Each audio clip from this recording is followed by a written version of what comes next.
باقی انشاءاللہ خبر اللہ نے چاہا تو ہماری جو ہے وہ درست ہوگی. اور دوسرا یاد کرانا ہے جناب ندیم افضل چند کو. انہوں نے کہا تھا کہ ہم نے میڈیا کو پیسے دیے. میں نے کہا تھا وہ فہرست جاری کر دیں. ندیم افضل چند صاحب اگر آپ نے ایسا کیا وہ فہرست جاری کریں اور پوچھیں جن لوگوں کے نام ہیں کہ کیا انہیں پیسے. میں کہتا ہوں یہ انہیں حق دینا چاہیے, لیکن پیسوں کی فہرست دے دیں. اور اب آپ نے کہا تھا کہ آج آپ کے نزدیک بڑی خبر کیا ہے. میرے نزدیک سب سے خبر بڑی وہ ہے جو پاکستان کے سابق وزیر اعظم نے, جن کا تعلق بلوچستان سے ہے لیکن جن کا تعلق پیدائشی طور پر مسلم لیگ سے ہے, جناب جعفر جمالی کے ورثاء میں سے, عزیزوں میں, رشتہ داروں میں سے, ان کی جد میں سے پاکستان کے لیے اس خاندان نے کام کیا. بلا شبہ انہوں نے کل پارلیمنٹ میں کہا میں نے پاکستان بنتے بھی دیکھا اور جلتے بھی دیکھا اور اب ڈوبتا دیکھ رہا ہوں. یہ جو ڈوبتا بھی دیکھ رہا ہوں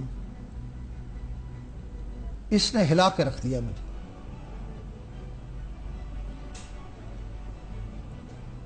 مجھے کوئی بہت زیادہ اس پر بات اس لیے نہیں کرنی کہ انہوں نے آگے چل کے اس سے بڑی بات کی. اچھا وہ کیا؟ انہوں نے یہ کہا کہ میں نے کرپشن کبھی نہیں کی. اگر کرپشن پر حلف لیا جائے تو سارا ایوان خالی ہو جائے گا. میں پوچھتا ہوں کوئی ہے جو میر ظفر اللہ خان جمالی کی بات پر عمل کرا دے؟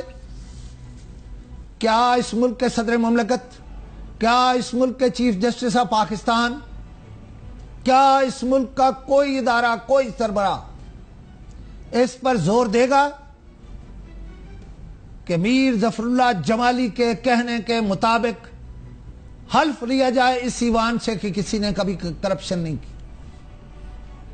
پھر دیکھتے ہیں کیا ہوتا. بہرحال یہ بیان ایک چیلنج ہے خاص طور پر دو اداروں کے لیے, ایک الیکشن کمیشن آف پاکستان کے لیے اور دوسرا سپریم کورٹ آف پاکستان کے لیے.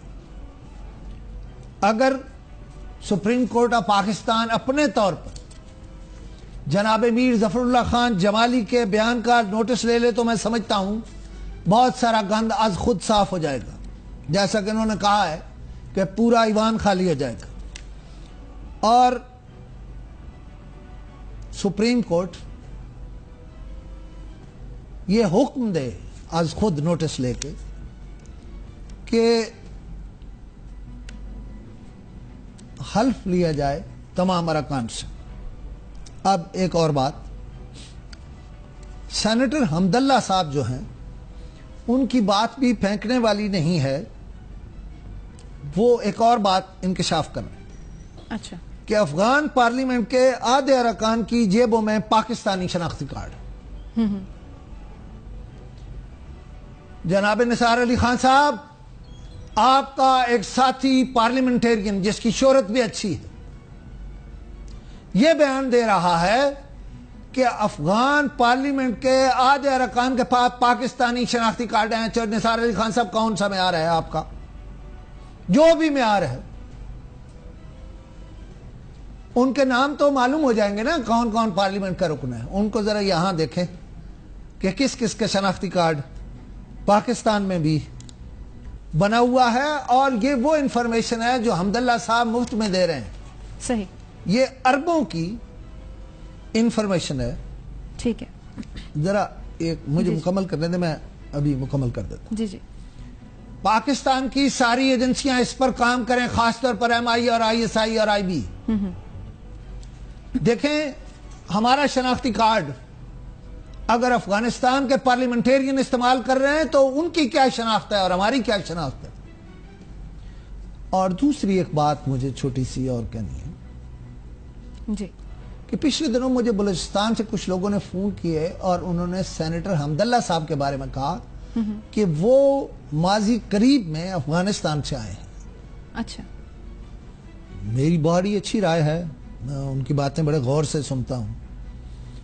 لیکن میری پھر وہی رائے کہ چودھری نثار علی خان صاحب، آپ نے اگر اس نتیجے پر پہنچنا ہے کون پاکستانی ہے کون نہیں ہے، اس کا 100 سال پرانا ریکارڈ نکال لیں خاندان کا، آپ کو مل جائے گا، آپ کو قوم بھی مل جائے گی، اب پتہ چل جائے گا کہاں سے آئے ہیں۔ لیکن اس کے ساتھ ایک بات اور ہے، جو مہاجر آئے ہیں 47 کے بعد، ان کی بات اس سے الگ ہے، لیکن افغانیوں کو معافی نہیں کرنی چاہیے۔ جی صحیح، اس حوالے سے ایک چھوٹا سا کوشچن بھی ہے، وہ بھی میں بریک سے واپس خان صاحب سے پوچھوں گی۔ ٹیک اے بریک۔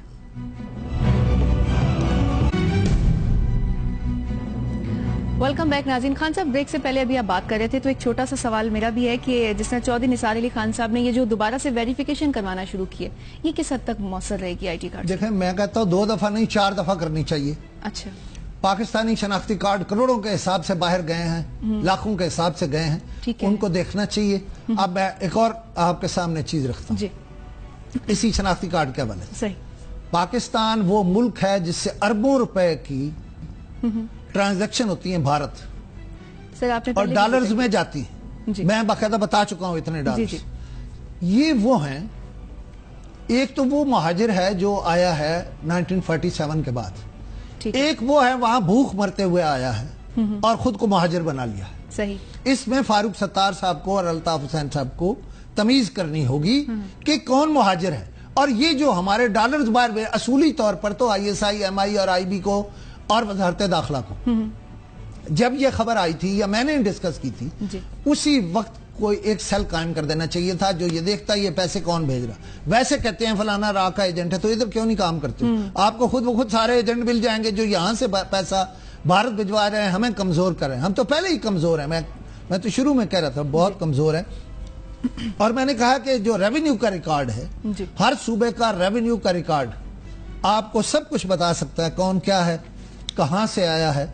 اور یہ جو شہریت والی بات ہے، اس پر آئی ایس آئی اور ایم آئی کو مل کر ایک شہریت سیل قائم کرنا چاہیے، صحیح، تاکہ پاکستان کے بعد یہاں اربوں روپے کی پراپرٹیز خرید لی ہیں افغان مہاجروں نے، انہیں کوئی حق نہیں ہے پاکستانی شناختی کارڈ لے کر۔ اعلان کر دیں جناب چودھری نثار علی خان صاحب، جو اطلاع دے گا اسے اس کی پراپرٹیز میں سے حصہ ملے گا۔ آپ دیکھیے گا لوگ آپ کو ثابت کر کے دے دیں گے۔ آپ کا نادرہ کا عملہ تو پہلے بھی ملا ہوا تھا، اب بھی ملا ہوا ہے۔ مجھے لوگ فون کر رہے ہیں حیات آباد سے کہ حیات آباد میں اب بھی جس نے شناختی کارڈ بنوانا ہو پیسے دے اور بنوا لے، وہ اپنے رشتہ داروں کے خاندان میں شامل ہو کے کسی نہ کسی طرح یہ والا کام جو ہے وہ کر لیتے ہیں۔ اچھا، میرا کل کا ہمارا پروگرام سنا، جی، سون سکیسر میں ایک احمد آباد جگہ ہے، ویسے اس کا نام بڑا برا تھا پرانا، اچھا، تو اچھا کیا احمد آباد رکھ لیا۔ وہاں سے ایک آمان بھائی ہمارا مراد، اس نے فون کیا اور اس نے کہا جب بہت پچھلی بارشیں ہوئی تھی بہت طوفانی، ہاں جی، تو حکومت آپ نے ایک پیکج کا اعلان کیا تھا کہ جن کو تباہی ہوئی ہے ان کو یہ پیسہ ملے گا، یہ چیزیں ملیں گی۔ ٹھیک ہے، ریونیو والے وہاں کے پٹواری، تحصیلدار، گرداور سارے سروے کر کے چلے گئے، آج تک ایک پیسہ نہیں ملا۔ ان کے ساتھ ظلم نہیں ہونے چاہیے جناب چیف منسٹر، ان کی بات جو ہے وہ سننی چاہیے۔ اور ایک اور بات آپ سے کہوں، جی، آج بڑی باتیں، میں نے کہا بڑے موضوعات ہیں۔ دیکھیے لندن کے جو میئر ہیں پاکستانی نژاد، صادق خان صاحب، انہوں نے پاکستان کے محب وطن رہنما سے یعنی عمران خان سے یہ سوال کیا ہے کہ خان صاحب یہ فرما دیں، آپ نے ایک پاکستانی نژاد برطانوی کی مدد کرنے کے بجائے انتخابات میں اپنے سالے کی مدد کیوں کی؟ اور ایک اور بات اس کے علاوہ دیکھیں، رحمان ملک صاحب گئے ہیں ایدی صاحب کی عیادت کے لیے۔ جی، بہت بیمار ہوں۔ بیمار ہونا تو اپنی جگہ ہے، یہ امیج بلڈنگ کا کام ہے۔ جی، اور میں یہ سمجھتا ہوں امیج بلڈنگ پیپلز پارٹی میں صرف بلاول کی ہونی چاہیے۔ اچھا، اور رحمان ملک صاحب کو خود جانے کے بجائے میرا اب بھی مشورہ ہے کہ رحمان ملک صاحب آپ دوبارہ جائیں اور آپ بلاول کو ساتھ لے کر نہ جائیں، بلاول کے ساتھ جائیں، صحیح، چیئرمین کے ساتھ جائیں۔ اور ایک اور بات کہنی تھی وہ نہیں کہہ رہا ہوں، ایک نام کل میں نے لیا تھا اس میں بولنا تھا، آج نہیں کہہ رہا ہوں۔ خیر، اچھا، فرمائیے آپ۔ صحیح۔ خان صاحب، یہ تو ساری آپ نے بات کر لی ہے، لیکن آپ اس حوالے سے کیا کہتے ہیں کہ وزیر اعظم کی واپسی کا متوقع ہے؟ وزیر اعظم صاحب دیکھیے وہ بھی لوگ اپنے نام سے بائی لائن خبریں چھاپ رہے ہیں جی جس دن پرائم منسٹر کا آپریشن ہوا اس دن بھی اور اس سے پہلے بھی میں نے کہا تھا کہ پرائم منسٹر آپریشن کرا کے جب واپس آئیں گے تو وہ پاکستان نہیں آئیں گے وہ مدینہ منورہ جائیں گے. یہ ان کا معمول ہے, پہلے بھی وہ خاندان کے ساتھ جاتے ہیں, اب تو وہ ضرور جائیں گے اتنے بڑے آپریشن کے بعد, اور وہ کچھ عرصہ مدینہ رہیں گے اور پھر واپس پاکستان آئیں گے. یہ ہو سکتا ہے وہ عید یہاں کے کریں یا عید وہاں گزاریں, لیکن اس سے کوئی فرق نہیں پڑتا, عید سے پہلے یا عید کے بعد وہ آئیں گے. صحیح. اب آپ سے ایک اور بات کہوں جی کہ بعض باتیں کہنے کی ہوتی ہیں, مثلا ایک لفظ ہے کفایت شعاری. ٹھیک ہے. اچھا کفایت شعاری میں مجھے یہ تسلیم ہے کہ چیف منسٹر پنجاب میاں محمد شہباز شریف بہت آگے ہیں, اور بعض بڑے پروجیکٹس میں جیسے لاہور کا سیف سٹی پروگرام ہے جی, اس میں جو شاید یہاں کے مقابلے میں 3 یا 4 گنا بڑا ہے اسلام آباد, انہوں نے اتنے پیسوں میں کر لیا جتنے میں اسلام آباد کا ہوا, یعنی اس سے 4 گنا پیسے زیادہ خرچ ہونے تھے, انہوں نے اتنے میں کر لیا جتنے میں اسلام آباد کا ہوا. تو وہ بچت پر یقین رکھتے ہیں یا کفایت شعاری پر. لیکن آج اگر آپ دیکھیں میڈیا کو جی, تو اس میں یہ ہے کہ وزارت داخلہ نے اپنے منظور شدہ بجٹ سے 38 ارب 95 کروڑ سے زائد اخراجات کر کے پاکستان میں پہلی پوزیشن لے لی ہے پیسے بجٹ سے زائد خرچ. جو نثار علی خان صاحب, مجھے نہیں پتا مجھے آپ کو کیوں آواز دی ہے, کیا کہنا ہے, اور اضافی خرچ میں اپنے سے پیچھے کسی وزارت کو نہیں چھوڑا. دوسری وزارت دفاع, اس کے اخراجات بڑھ سکتے ہیں, پتہ نہیں کیا کیا ہوگا, میں اس پہ گفتگو نہیں کرتا. جبکہ تیسری پوزیشن سیفران کی ہے جنہوں نے 5 ارب 31 کروڑ بجٹ سے زیادہ خرچ کر ڈالے, اور ہماری جو وزارت ہے وزارت اطلاعات وہ چوتھے نمبر پر آئی ہے زائد پیسے خرچنے میں, اور صرف 1 ارب 57 کروڑ اضافی خرچ کیے ہیں, اور 5واں نمبر الیکشن کمیشن کا ہے جس نے 3 ارب 74 کروڑ اضافی خرچ کر ڈالے. اچھا 1000 بہانے ہوں گے کہ غلطی ہو گئی, بڑی غلطی ہو گئی, چھوٹی غلطی ہو گئی, بہرحال وہ غلطی ہو گئی ہے.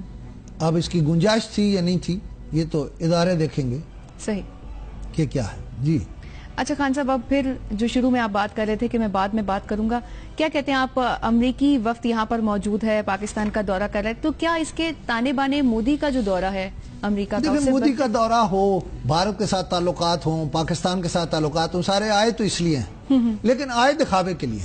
مثلا وہ ہمیں وہ جو نیوکلیر سپلائر گروپ ہے جی, اس میں انہوں نے انڈیا کو شامل کرنا ہے. ٹھیک ہے, اس کی شمولیت کے لیے ہمارے بہت تحفظات ہیں. چین نے بھی ببانگ دول کہا کہ انہیں تحفظات ہیں, اور ہمارے شدید اعتراضات بھی ہیں, تحفظات بھی ہیں, اعتراضات بھی ہیں. دور کیا جائے گا ان تحفظات کو. یہ جو جوہری توازن ہے نا, اگر انہوں نے اکیلا انہیں شامل کیا تو جوہری توازن جو ہے وہ بگڑ جائے گا. صحیح. مثلا ہمیں اور اعتراض یہ ہے کہ پاکستان کو F-16 طیاروں کے متعلق فنڈز روکنے پر جو کر رہے ہیں امریکی, ہمیں تو بہت سارے اعتراضات ہیں. اور سب سے اہم بات یہ ہے کہ پاکستان بلوچستان میں امریکی ڈرون حملے پر شدید اعتراضات اٹھائے گا, یا اٹھائے ہیں انہوں نے امریکیوں کے ساتھ, بہت تلخی سے بات کی. اور آپ دیکھیے کہ ہماری وزارت خارجہ, پنجابی میں ایک لفظ ہے نکھد, نکھد کا مطلب ہے کوئی کام جسے نہیں آتا. یہ نکھد تھے, لہذا چیف آف آرمی سٹاف کو پیش قدمی کرنی پڑی, اور جب ڈرون حملہ ہوا تو انہوں نے امریکی سفیر کو بلا کر وہ کہا جو ایک زندہ قوم کو کہنا چاہیے تھا. صحیح. اور یہ بھی کہا کہ ایسے حملے برداشت نہیں کرے, کہ لوگ پوچھتے ہیں دوسرا حملہ ہوا تو پھر آپ کیا کریں گے. یہ لوگوں کا سوال ہے, میرا کوئی سوال نہیں ہے. صحیح.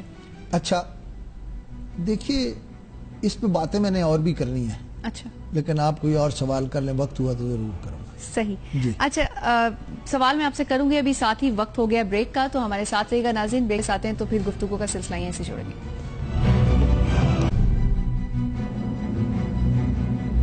ویلکم بیک ناظرین. خان صاحب, ملک کے مختلف حصوں میں, مختلف شہروں میں بہت سے ایشوز پر دھرنے ہو رہے ہیں. ایک اور دھرنا ہونے جا رہا ہے, ہو پائے گا قادری صاحب کا؟ ہاں جی, ہو پائے گا وہ؟ دیکھیے پہلی بات تو یہ ہے کہ پنجاب حکومت تو اجازت نہیں دے رہی ہے. ٹھیک ہے. لیکن میں بالکل اور بات کرتا ہوں کہ پنجاب حکومت خواہ مخواہ موقع فراہم کرے گی طاہر القادری صاحب کو ایلیویشن کا. اچھا ٹھیک ہے, بیٹھیں گے, ایک دن چلے جائیں گے. آپ نے نرسوں کو بھی بیٹھنے دیا, کسانوں کو بیٹھنے دیا, ٹیچرز کو بیٹھنے دیا. لیکن میرا مشورہ ہے مال روڈ کے تاجروں کو کہ وہ ہائی کورٹ چلے جائیں, اس لیے کہ ججز کا راستہ بند ہو. آپ ججز خود تو نہیں کہہ سکتے بھائی کورٹ آؤ. طلبہ کا راستہ بند ہے, شہریوں کے راستے بند ہیں. یہ مذاق نہیں ہے. گول باغ کو بنا دیں جلسوں اور دھرنوں کی جگہ. بہرحال طاہر القادری صاحب جو ہے, میری نظر میں ذرا پنجاب حکومت کو دیکھ بھال کے ان کے ساتھ ان کو ٹیکل کرنا چاہیے, اس لیے کہ وہ تو ایک دن کا دھرنا ہے, سمبالک دھرنا ہے. صحیح کر لینے دیں, زور لگا لیں, اور کوئی اتنا کامیاب نہیں ہوگا, میں آپ کو بتا دوں یہ دھرنا. ہاں. اب میرے پاس یہ خبر یہ بھی ہے کہ ٹی او آرز پر حکومت اور اپوزیشن دونوں باتوں کے لیے, ناکامی کے لیے بھی تیار ہیں اور کامیابی کے لیے بھی تیار ہیں. آپ کے کمیٹی ڈلی ہوئی. ہاں, کمیٹی ڈل گئی ہے. بعض لوگ یہ کہتے ہیں کہ عید کے بعد, اچھا بڑی عید ہے یعنی قربانی کی عید ہے, یہ وہ ہیں جن کے پاس خبر نہیں ہوتی, وہ پھر فکرے کہتے ہیں. تو فکرے کہنے والے ضرور کہیں, خاص طور پر پی ٹی آئی جو ہے وہ یہ نعرہ لگا رہی ہے کہ عید کے بعد بڑی عید ہے اور قربانی ہے اور فلاں ہے. مجھے صرف ایک بات بتا دیں, نواز شریف کا کوئی متبادل ہے؟ عمران خان تو نہیں ہے. یہ تو میں کھل کے کہہ رہا ہوں, عمران خان متبادل نہیں ہے. مجھے یہ بتا دیں نواز شریف کا متبادل کون ہے؟ مجھے یہ بھی بتایا جا رہا ہے کہ بعض لوگ نگران حکومت میں شمولیت کے لیے شیروانیاں بعض نے سلوا لی ہیں, لیکن میں نہیں مانتا ہوں. اس صورتحال میں جمہوریت کے علاوہ کچھ نہیں ہو سکتا. مجھے یہ بھی پتا ہے بعض لوگ صدارتی نظام کی بات کر رہے ہیں, شاید میں ذاتی طور پر اس کے حق میں بھی ہوں, لیکن میں کہہ رہا ہوں کہ اگر جمہوریت رہنی ہے تو وہ ہونا ہے جو نواز شریف نے چاہنا. آپ نواز شریف کو نکالیں گے, نواز شریف اسمبلی توڑ دے گا, پھر پرائم منسٹر ہوگا, اور پھر جو الیکشن کرائے گا اس کے نتیجے میں زیادہ زور سے آئے گا. لیکن مسائل ہیں بہرحال. اب مجھے نہیں پتا یہ جو فکرے ہیں ان کے کیا, میرا تو صرف ایک سوال ہے کوئی جو مجھے بتا دے کہ نواز شریف کا متبادل کون ہے؟ دیکھیں, امریکی اپنا ایجنڈا لے کر آئے ہیں.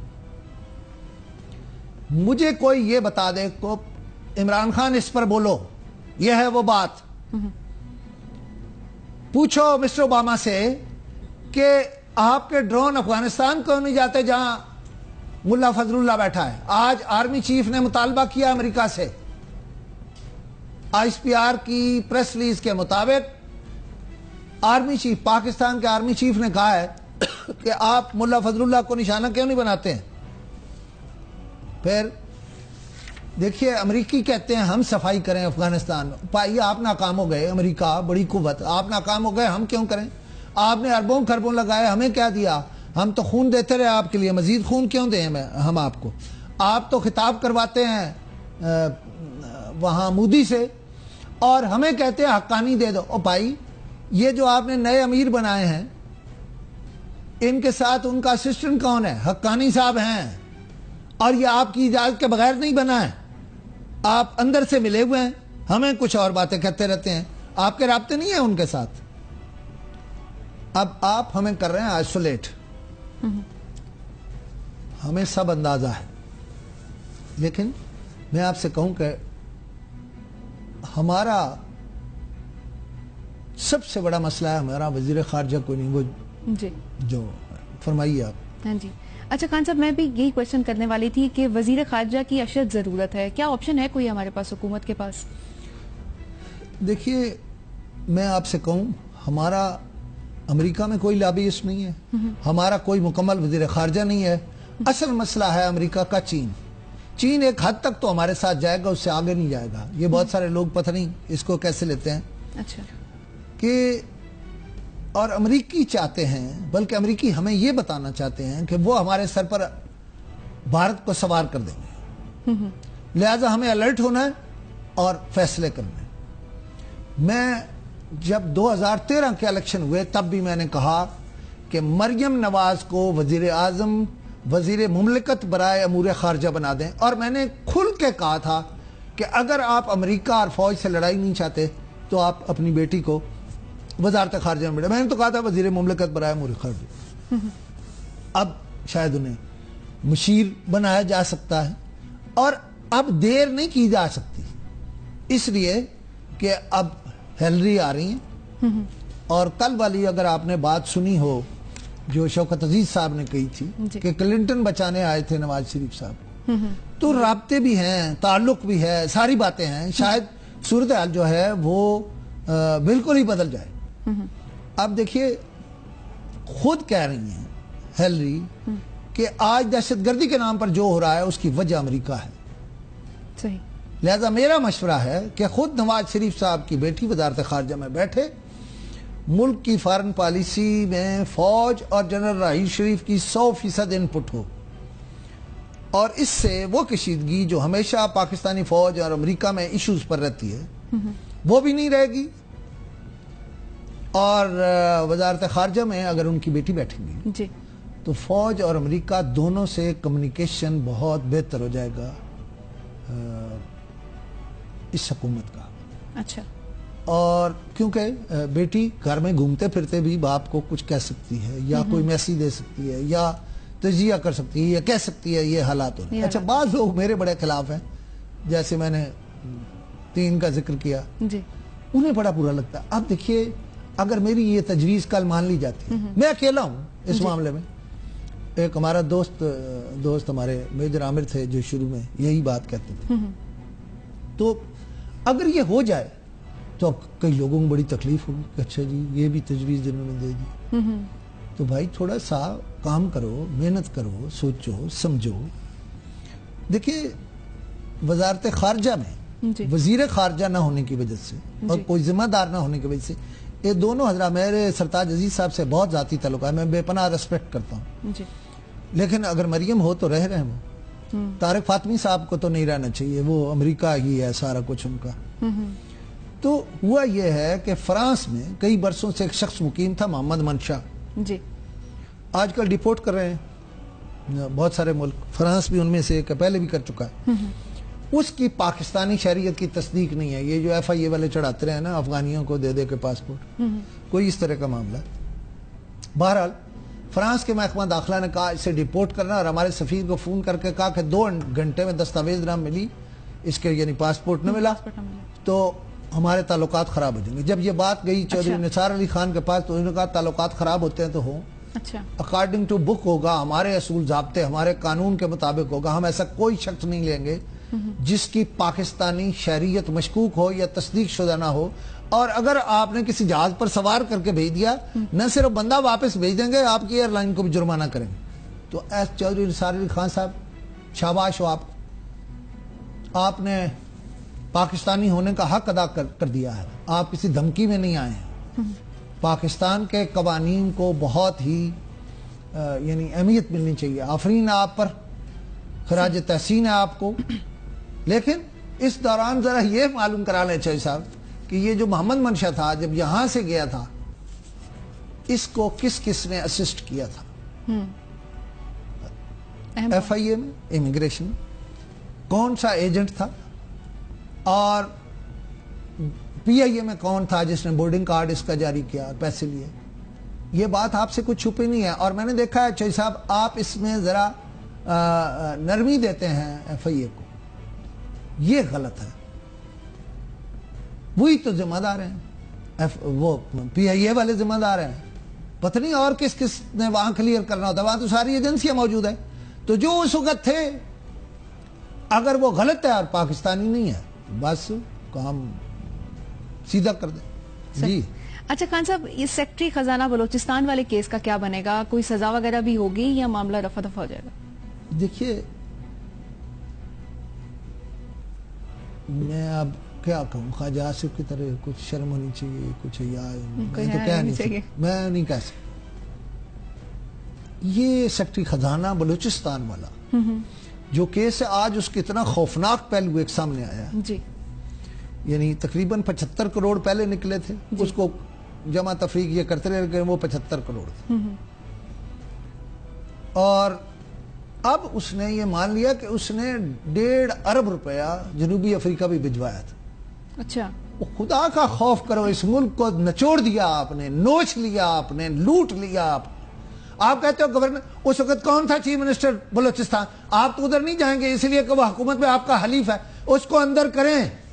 2.25 ارب روپیہ صرف ایک سیکٹری نے، ایک صوبائی سیکٹری نے کمایا۔ اور خدا کا خوف کر لو یار، اللہ کا واسطہ اس ملک پہ رحم کر دو یار، رحم کر دو، کوئی مہربانی کرو اس ملک کے ساتھ، اور اندر کریں اس چیف منسٹر کو۔ وہ جو پریس کانفرنس کر کے میں حساب دینے کو تک، کدھر ہے؟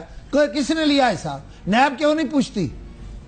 1.5 ارب روپے وہ کہتا ہے میں نے افریقہ بھیجا، تو سو رہا تھا چیف منسٹر، صرف تقریریں کر رہا تھا، صرف اوپر ایسے یعنی صفائی دے رہا تھا۔ صحیح، خدا کا خوف کریں بھائی۔ ایک بندے نے، ایک سیکٹری نے 2.25 ارب روپیہ، 2.25 ارب تو اس نے مان لیا، ابھی تو پتہ نہیں اور کیا مانے گا۔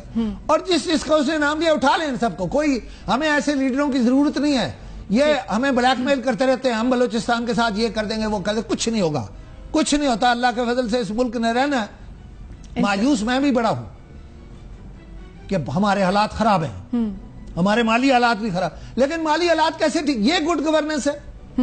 عبد المالک صاحب کیا نام تھا ان کا جو پہلے چیف منسٹر تھے، آ کے کیوں نہیں پیش ہوتے؟ اپنے آپ کو احتساب کے لیے پیش کریں، صرف پریس کانفرنس کر لینا حاصل پر جنجو صاحب کے کہنے پر تو آپ ٹھیک ہے، کام چل جائے گا۔ پھر ٹھیک، ایک اور بھی پیسہ گیا ہے پارلیمنٹ کی اجازت کے بغیر، 41 کروڑ الیکشن کمیشن کے ممبران کو گیا ہے، مجھے نہیں معلوم ایسے کیوں ہو رہا ہے۔ جی ٹھیک ناظرین، اسی کے ساتھ وقت ہوا ہے ایک بریک کا۔ بریک سے آتے ہیں تو مزید ایشو، ایک اور اہم ایشو ہے جو ہم نے ڈسکس کرنا ہے۔ ٹیک اے بریک۔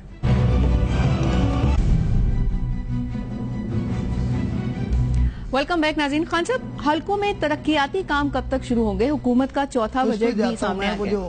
جی وزارت خزانہ وہ بات کر رہا تھا، الیکشن کمیشن والے ممبران 41 کروڑ روپے لے گئے۔ بھائی یہ کون سے 41 کروڑ تھے ان کے؟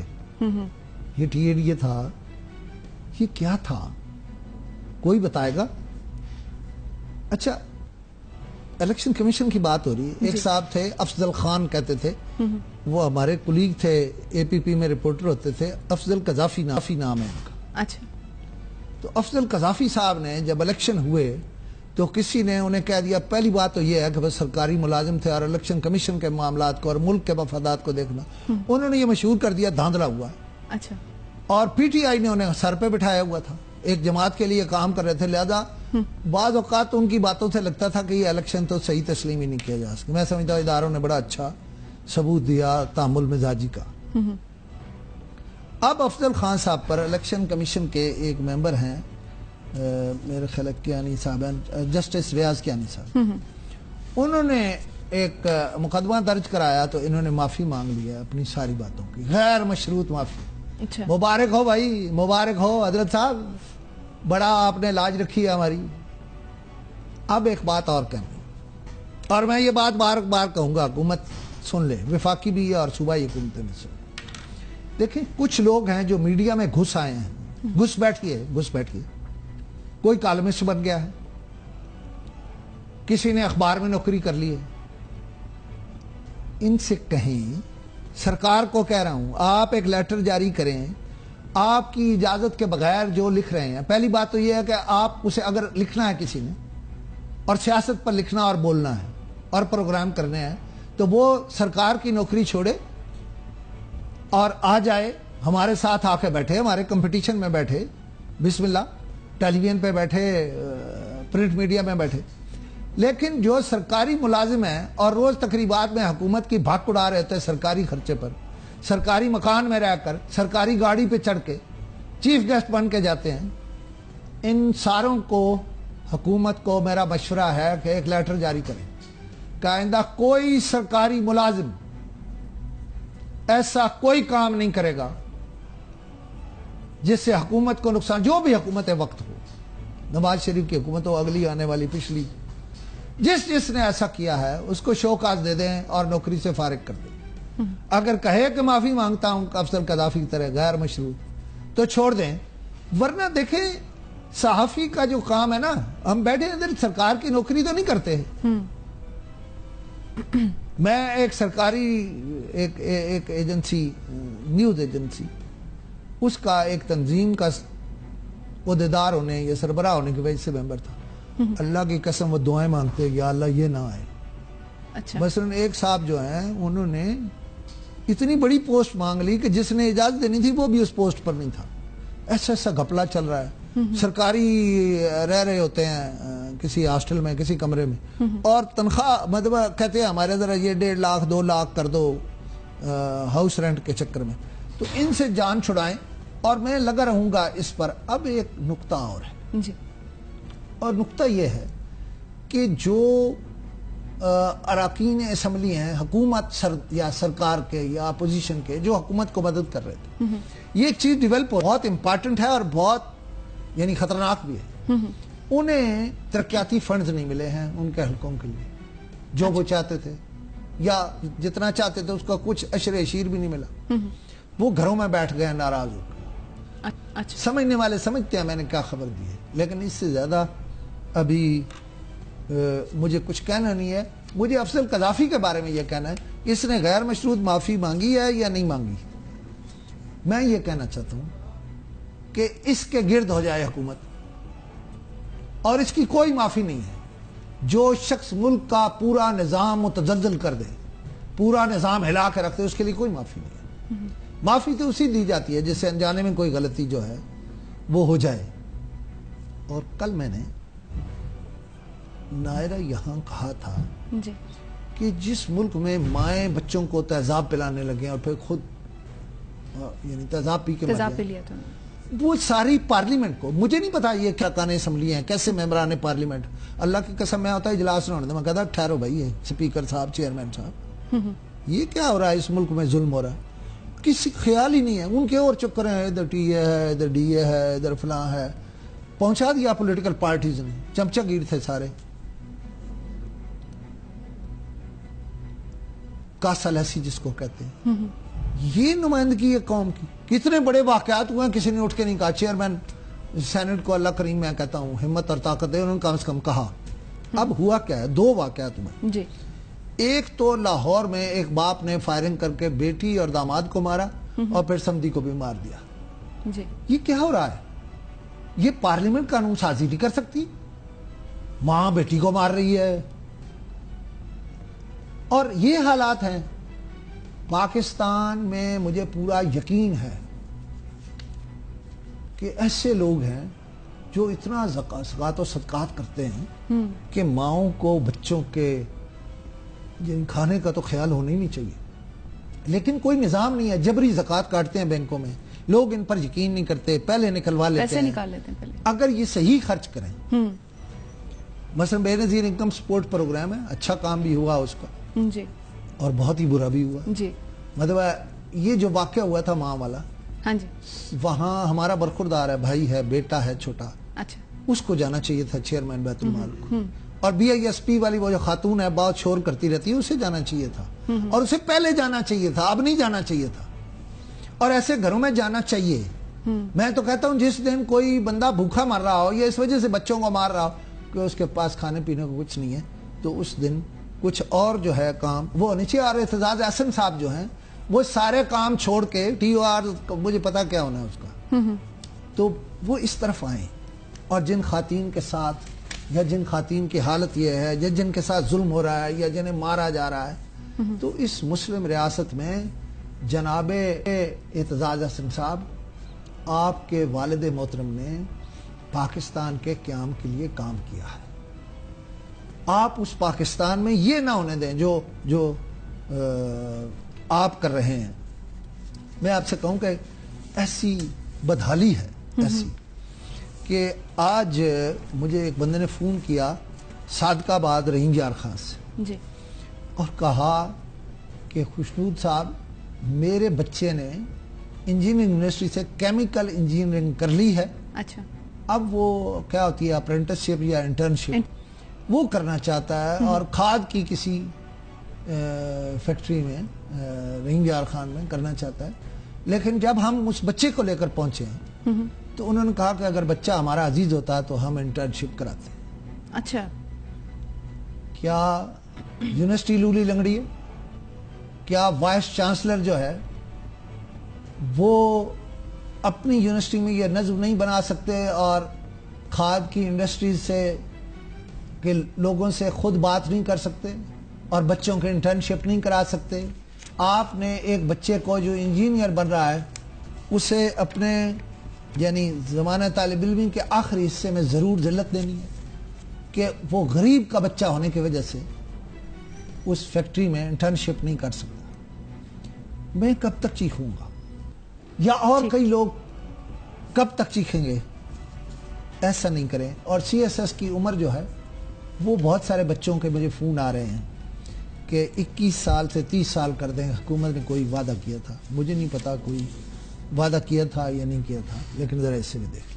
ٹھیک ناظرین, اسی کے ساتھ پروگرام کا وقت ختم ہوا جاتا ہے. کل انشاءاللہ آپ سے پھر ملاقات ہوگی. تب تک کے لیے اپنا خیال رکھیے گا, ہمیں دعاؤں میں یاد رکھیے گا. اللہ حافظ.